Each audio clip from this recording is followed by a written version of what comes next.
Hey everyone, welcome to Recipe for Reality, the reality TV show podcast where we talk all things reality TV. And I say we because usually I have a co host. And today, sadly, Zach is busy. I mean, it's the holidays. This is a very rare occasion where Survivor airs its finale the week of Christmas. So Zach is not with me right now. I'm going to do a quick sound check though, just make sure my sound is working because, as we know from the first time I tried to do this a few weeks ago, the sound wasn't working. So I want to make sure the sound is working. Let me check. Weeks ago. Yep. All right. Sound is working. There we go. Okay. So we can get this underway. Now, listen, I am alone today, but Zach is with me in spirit and he has sent in his video predictions. So we have Zach on the record saying what he thinks is about to go down in less than 2 hours, in about an hour and a half on Survivor 45's finale. And I'll just say right now, last week, I think cemented for me who the winner of the season is. And it's very different from what Zach thinks is going to happen. So it's going to be a very interesting battle here between me and Zach to see who actually is right at the end of things because I'm leaning one way, he's leaning another. Let's just talk about this last vote, though, very quickly. And if anyone's in the live stream, you can comment along and I might answer some questions. But Drew goes home, and we knew Ariba was going home. I mean, if you look at both of our predictions, I had Drew in the final spot. Sorry, that is the wrong predictions there. That is the wrong predictions. There we go. I had Drew in the final spot.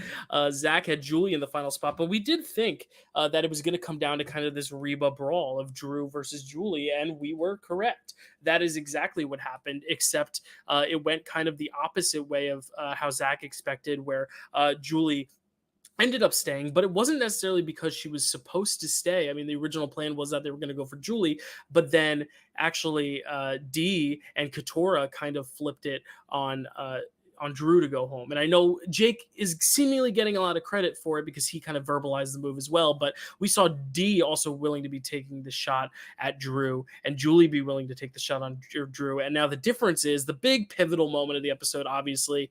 Last week, Austin told Dee that it was going to be Julie, and Dee got Julie to play the idol. This week, Dee didn't tell Austin. And I think that was very telling to the audience that Dee is kind of playing a very emotionless, I don't want to say emotionless game, but she's playing strategy first. You know, she's going for these moves in how to benefit herself in the game, and she's not letting personal stuff get in the way of her game. And I think that's the distinction between playing personally, playing with your heart, versus still playing with your heart, but putting strategy before heart. And I think that's what she's doing. And that's what she did in this past episode. And that's why going into finale, and I definitely think she is the front runner. I think just in terms of edit, she has had a great story.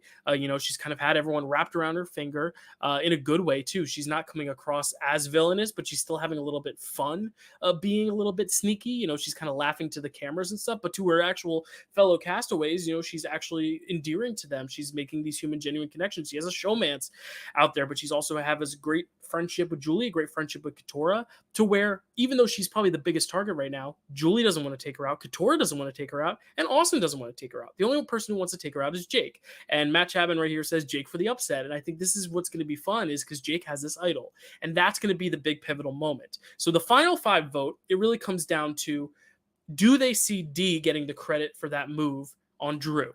If they see Dee getting the credit, they might try to go after her, but there's a few factors at play. Does Austin win immunity? Does Dee win immunity? Does Julie win immunity? Because if Dee wins immunity, they can't take the shot at her. But if Dee's vulnerable, I don't think Julie and Austin take the shot, but Jake has the idol. Jake could play the idol. Now, the question is also, does Jake know where the votes are going to play his idol correct? Because Jake could play his idol on himself, and then all the votes go to Katora, and she goes home. Julie and Dee could blindside Austin, but Jake plays the idol for himself. In order for Jake to get some actual resume building right here, Jake needs Dee, Julie, Austin, and Katora to all vote him, and he needs to play the idol for himself, or he needs to devise a plan to blindside someone like Julie or Austin, play the idol for them, and then put his rogue vote on one of the other 3. So I think what he needs to do is figure out who the Rebas are voting for, vote for that person with the idol, and then blindside someone else. And I think that is why in my 5th spot, I have Julie. Because this whole season, there's been kind of like a Julie versus Jake kind of war going on, and there's been times where they've kind of butted heads and then kind of rekindled things, but there's always been this distrust. And I really do think this is a classic tale. There's 2 classic tales here. It's the Julie versus Jake kind of lawyer versus lawyer thing going on, but also the idea of Jake being the Owen of the season, where he's trying everything but nothing is succeeding. And I think for both these things, to be at play. One of those storylines is going to come to play here. Either Jake is going to play the idol and it's going to not matter and someone else is going to go home, like maybe a Katora or maybe like an Austin, or he's going to play the idol correct and finally get rid of Julie. And that's where I'm leaning. I think he's going to actually do something with this idol. I think he's finally going to get something to work, and I think he's going to get Julie out. Now, the reason I don't think he's going to get D out is because I think in order to get D out, first off, she would have to lose immunity, and I think she's a very likely contender to win immunity. And second, I think D is smart enough to know that if Jake were to have an idol, she's going to find a way to split the votes right, because Julie and Austin aren't going to vote for D, right? Jake and Katora can vote for D, but that's 2 votes. And yes, he could play the idol on D, or he could play the idol on himself and negate all those votes. But let's say D, Austin, and Julie vote for Katora, and then Jake plays the idol for himself. Katora goes home with 3 votes. So I think it's just going to be a matter of who splits the votes here, where Jake plays the idol, and if Jake decides to take the shot at D or Julie. But let's hear what Zach has to say about what might go down at Final 5. Take a listen. Dill Pickle Movie Network, hello. It is your favorite recipe, chef from the Recipe for Reality kitchen. It's Zach here. I'm literally on my way out the door as we speak for a birthday dinner on, of course, Survivor finale night, which is the worst, but that does mean that I'm here to give you my predictions for Survivor finale night. I do believe that in 5th place, we are going to get D. I think D is going to get voted out here at 5 if she doesn't win immunity, which is going to be really, really sad to see. Yep, so that's what Zach thinks is going to happen at Final 5, which could happen. I mean, I think just based on the edit, see, when I'm making my predictions, it's tough because in the edit, I'm thinking D is the winner, right? Because she's been getting the best winner's edit. And she is the best position right now. And she had the big move going into the finale, which we've seen in a lot of seasons. You know, the person who's kind of like Marianne made the big move on Omer right before the finale. You know, Erica took out Shan and then took out Ricard at the beginning of the finale of 41. Like, I think the winners always have that big move right before the finale, the exception being Jesse, obviously, who probably would have won if he won fire making, obviously. So I think D has that big move going into the finale. It's just a question of if she loses immunity and if Jake is able to play that idol successfully, he should get her out. The problem is we, the viewers, are watching something differently than the castaways are, and I think Jake foresees Julie as the biggest threat. So I think the idol play is going to be successful. We've seen the trailer shot of all the reactions from the jury. I think the idol play is going to be successful, but I do think Jake is going to get Julie out. I don't think he sees D as the biggest threat. I think he has Julie as the biggest threat, which is also a testament to D's game because she's lowering her threat level on the island, but then I think in the jury questioning, she'll be able to kind of make her case as to why she was playing more behind the scenes, kind of like an alligabler, you know, where no one really noticed that she was making the moves, but she was the one really stirring the pot. She was the one telling Austin, or not telling Austin anything because she wanted Drew to go. Everyone she's wanted to go has gone. So that's something to say. But we do have another comment here, Jonathan Peck. Hey guys, he says, hey guys. He says, I want Jake to win. The only way Jake wins is if he votes out D, uses idol correctly, and picks Austin and Couture to the finals with him. I agree. I think if he can use that idol successfully and get out D, I think he could win. The problem is I think he's going to get out Julie with that idol. So Zach has D at 5th. I have Julie at 5th.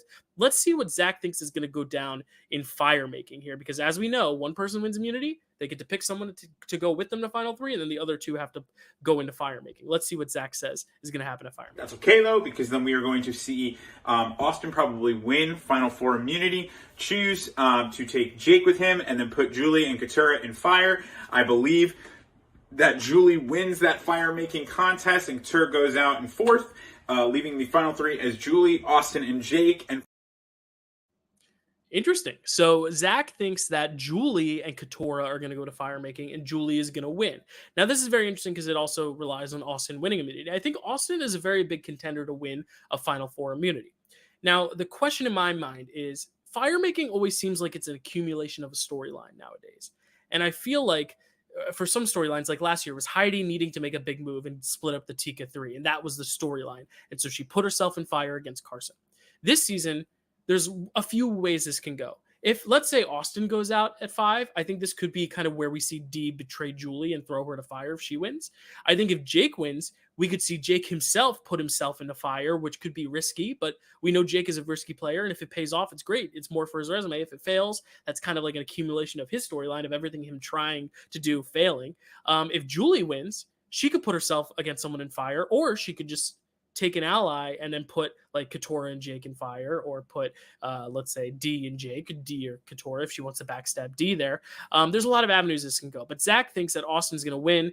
He's going to take Jake, and he's going to put Julie and Katora. I think if Austin wins, he would take Jake. And I think because obviously if D went on 5, he probably wants to get out Julie next because he thinks that's the best chance for him to win.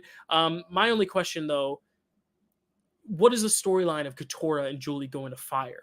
And then Katora going out. Katora just doesn't feel like someone who's going to go out and fire here. She did have that one comment where she's like, why can't we just have a normal vote at 4 instead of fire? So I could see a world where Katora's in fire, but I just don't know if she would lose fire, if that makes sense. But let me give you my prediction.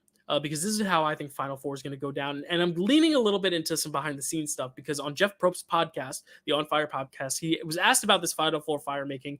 And he said something along the lines of like, this year's Final Four fire making is very interesting. Something very interesting happens. And I want to address it after it happens because I don't want to talk on it more. And Jeff has been very much pro fire making.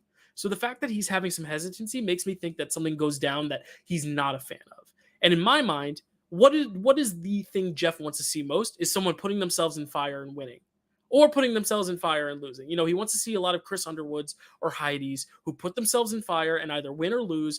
They're putting themselves in fire. That's a big move. The second most likely option, which we've seen most of the time, is it just playing out as normal, where you put 2 people in fire, one wins, one loses. What I think could be the thing that pisses off Jeff or makes him upset, if I'm leaning into this behind the scenes kind of foreshadowing. What if, let's say Jake finally wins an immunity. Like he's finally riding this high. Or Katora wins an immunity. Because right now I have Julie in 5th. What if Jake wins immunity, takes Katora, 2 Bellows in the end. Let's put the showmance in fire making. Because again, like I've been talking about, there's all these storylines, right? And I think one of the big storylines has been the showmance. And I think this could be a very, very big moment, kind of like with Winners at War, with the big alliance being in fire making. I think this could be a scenario where you have Austin and D, the showmance in fire. I mean, that is great drama. But what would upset Jeff about that? Jeff would love that, right? What if Rob and Amber went to fire in All Stars? He would love that. Why would he not like that? What if Austin simply lets D win? And I think that could be a very likely scenario. And that's why I have Austin in 4th, because I think Austin and D in fire, I could see a world where Austin says, you know what? Love is more important than the game, which is crazy. But I could see Austin doing that. And that is why Jeff has some hesitancy now towards fire making, because Austin consciously didn't try to let D win. Or we do see a scenario where someone like Jake wins, wants to make a risky move and put himself in fire and then loses, and then there's fan outrage. But I still think Jeff would like that because it's still a ballsy move. So I really think what the most likely scenario we see is the fire-making showmatch showdown. But I think Jeff wants it to be more of a battle, but I think Austin's just going to let it happen where D wins that fire-making and Austin goes out in 4. And I think that's going to be where some of the controversy stems from. So my final 3 is D with Katora and Jake. And then Zach's final 3 is Julie winning fire with Jake and Austin. So in the Julie, Jake, Austin final 3, here's what Zach thinks is going to go down. For the sake of continuity, I believe that Jake is going to smoke Austin and Julie. It's going to be a 3rd place, possibly 0 vote finalist Austin. Next to 2nd place Julie and 1st place Jake. And I don't know if that's going to be correct, but this is hoping it is. I love the confidence there from Zach. Obviously, Zach's winner pick preseason was Jake, so I figured he might go with Jake for a win. The thing is, if Jake wins the game, he has to really, really crush these last few votes, because really, and if everything he's been doing this season has not gone his way. And the one vote that did go his way with the Drew vote, he was supposed to make this big flashy move, but turns out D and Katora got the best of him, made it an easy 4-2 vote instead of a 3-3 vote. Hold on, Matt says something about Drew. I think right before the vote, Drew's music is going to hit, and he's going to come in with a steel chair and get a surprise win. We'll see. That'd be funny. But yeah, I think Jake has been trying so hard to get the credit for the moves, make these big moves, and nothing's worked. Where I think in order to win, Jake is going to have to play this final 5 and final 4 round perfectly, which with an idol and with this fire-making twist can happen. But I think in Zach, your final 3 scenario, I do agree Austin is looking like a 3rd place if he makes the finals. I still think he would get D's vote. But D could vote for Julie. I still think he gets D and Austin's vote, so I don't think he's a 0 vote finalist. But if Julie's there, who knows? And I think Julie, though, if Julie's in the final three, I think Julie has a really good story. She's the mom, she's a lawyer. She, had that big idol play. Obviously, yes, D tipped her off. That's why I think if Julie and D are sitting in the end, D always has a leg up on Julie because D can just turn around and say, I saved you because I tipped you off about that idol. If I didn't tip you off, you're not in this game. I think that's what she has over Julie. But I think if Julie and Austin are sitting there, I think Julie does get more votes because of that. But Jake would really have to sell his case to the jury. And I think that's another thing too. Jeff Probst has said that this season, the final tribal council is war, he says. And I could see a world where Jake, the actor and the lawyer, has a compelling argument and it ends up becoming a lot tougher of a vote. Now, in my final three scenario, I have D, Katora, and Jake there. I think D right there looks like the most probable winner just because she's done the most. But I also think in this new era, sometimes the winners are the ones we don't necessarily see coming. And all you have to do is sell your story. And I think if Jake can sell his story, he could get some votes. But I really am looking at Katora as the possible sneaky winner here. And I said last week, I think it's a 99% chance D wins. I'm looking at it now as like a 90% chance D wins, probably like an 8% chance Katora wins, and a 2% chance Jake wins. If Julie gets there, she has a good chance, but I don't think Julie's going to get there. Also because she's the only one who hasn't gotten like a backstory montage, which is something to look at in the edit. Whereas the other four have. Austin got his last week. D got hers when she was talking about her immigration experience. Jake obviously got one talking about his grandma's house and, when he passed out that second time. And then Katora obviously got that really amazing one. And that's another thing. Katora's came late in the game to where I think it gave her this surge. Once Bruce left, we finally got a lot of this really good personal content from Katora where it kind of mirrors this modern winner's edit to where I really think there's a chance Katora could take it. Now, against D, it's going to be tough. Against Austin and Jake, I think Katora could smoke him. But I do think with D there, it's going to be tougher. But all Katora has to say is the Sandra pitch from Heroes vs. Villains of I wanted to take out Russell. And in this case, I wanted to take out Rebus, but none of the Bellows wanted to work together. Bruce and Jake were doing their own things, being so chaotic. And then, Kelly got blindsided. Like, I couldn't make anything happen. So I needed to be the weapon for Reba. I needed to be the snitch. I needed to bring all the information to Reba to make their moves. Reba wouldn't have made their moves without me giving them their information. Now, that might not be true 100%. But if Katora can spin it that way, and we know Katora's a lawyer, if she also pulls out the fact at the end where she's like, and also I'm a lawyer, you guys didn't know that, I think she has a compelling argument. But I think it's just not going to be as compelling as D's. I'm personally looking at Jake as the 0 vote finalist. I know Zach says Jake is going to smoke the other two. I just don't necessarily know if Jake has anything to say, like, I did that, and I am the only one who did that, and I took ownership of that. Katora doesn't really have that either, but Katora can at least say she was working with the Rebas consciously. It was a strategic move, whereas Jake was very vocally not working with the Rebas. He wanted to do his own stuff, and it just wasn't working. I could see Jake still picking up a vote or two, maybe from Bruce, maybe from Caleb, because obviously Caleb and Jake were very close. But even then, I think Caleb could vote for Katora. So it's going to be very interesting. But in my personal final three, I have Jake getting 1 or 2 votes, maybe, Katora getting 2 or 3 votes, but D being the one who wins. Or maybe it's just going to be another 7-1 to 0 vote like the past 4 seasons, and we'll see D win. But it's going to be really close. I don't know. I think this is going to be a lot closer than people think. I still think D is going to pull it out just from an editing perspective and from a winner's perspective and kind of the last end game move she's been doing. Yeah, to me, I look about Kelly's vote, the jury. Yeah, Kelly's vote is going to be big because I think, obviously, Emily and Caleb are the biggest unknowns because Emily was working with Austin, but Austin kind of led to her demise by telling Dee who told Julie. So I think Emily's just going to vote impartially. And I think Kendra, she likely probably goes Katora. I think Bruce likely goes Jake.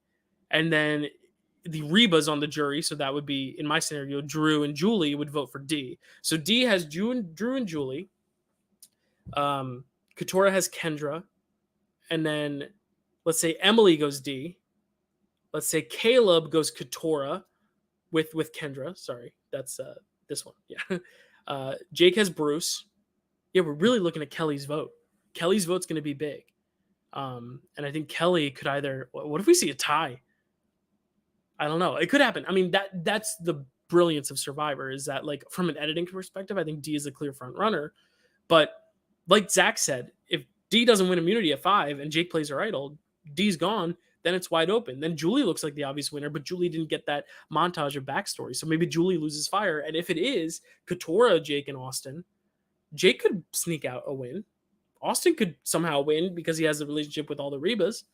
Maybe even Katora wins. And I think Katora would win that final three. So it's going to be very, very interesting to see where things go. But just to recap, at 5, Zach has D going out. I have Julie going out. At 4, I have Austin losing fire, making to D. Zach has Katora losing fire, making to Julie. And then in the final 3, I have D winning with Katora in second and Jake as the third place. And Zach has Jake winning with Julie in second and Austin in third place. So it's going to be very interesting to see where this kind of vote ends up, what ends up happening as a result of all this mania and chaos. Zach does have a final message he wants to say before we wrap up today. So here's Zach's final message. Happy holidays to everyone. Thank you for joining us and being a part of our family here at the Dill Pickle Movie Network. Dylan, you know how much I love you and how much I am grateful for you and thankful for our friendship, our brotherhood, and everything in between, and for being a part of this channel. Love to all the other fellow hosts. Merry Christmas, and we'll see you in the new year, or you'll see me on draft day. Goodbye! Thank you, Zach. Love you as always. Very exciting season, and I wish we could have talked about our predictions live, but I know it's Christmas week, and this is like your holiday, and you're a teacher, and you're also an actor, so like everything's bubbling up. I get it. But thank you for sending in your picks. Everyone, let me know in the comments below. We have about an hour, 15 minutes till the finale. I'm very excited. I'll try to be live tweeting some of it on Twitter. So follow me at Dylan_Randazzo. I'll be talking, doing my live reactions. I'm so excited to watch this finale live because I believe the Gabler finale I watched. At 2 a.m. because that's when it hit Paramount Plus because I was working or something during that finale. And then last year, I can't remember if I watched the finale live or not. So I'm very excited to finally watch a finale live in a while. I think this is the first finale I've watched live since at least probably 40 during the pandemic. So I'm very excited to watch it live, to live tweet, and to see if my winner prediction, obviously my preseason winner prediction of Kelly didn't happen, but to see if D, who I've been kind of on the D train for a while now, that sounds weird, but see if the D win comes to fruition or not, or see what any crazy chaos is in store for tonight. I hope it's an entertaining episode. You know, if it's as straightforward as like Jake plays the idol, gets out Julie, and then the fire making kind of just goes as normal, and then D wins. Like that's what I'm predicting, but I'm hoping there's a little bit of flair and drama to it. But that's it. Short episode today, obviously, because there's only one of me and a few clips of Zach. But we do wish you a happy holidays, guys, and we will be back right before the new year. Zach will be on a draft, but right after the new year. Ringing in the new year in January, we are going to be doing 2 big episodes. One, which is going to be a Dancing with the Stars video with Zach and his wife, Rachel, where we're going to be talking about our favorite dances this season, if we thought the win was deserved, which I think we all agree it was, and then just kind of like our reactions on the season. And we are also going to be doing, obviously, Zach and I will be doing a finale recap for Survivor and a Reindeer Games recap for Big Brother. We talked about the premiere of Reindeer Games on our last episode. It was so exciting. And we've gotten the full Reindeer Games in the 2 weeks since. So it's going to be very exciting. Tomorrow is the finale for that. So we're very excited. And we're going to be bringing you the recap of those in the new year. So thank you so much for everyone who's watched Recipe for Reality. And we do promise, yes, our schedules are busy, but we're going to try to fine tune a real frequent and weekly recording schedule once Survivor is in full swing for its next season for 46, because we really do want to keep this up, and whether it means bringing on some guests to fill in for us when we can't be there, or doing something like this where we send in clips, or just finding the time, or maybe not, and just continuing along with posting stuff with the Facebook page. But thank you guys so much for watching. And happy finale night. Those were our predictions, and thanks for watching. We will see you guys in the new year with some reactions to this wonderful finale. Hopefully it's a wonderful finale, and we're looking forward to it. Thanks so much.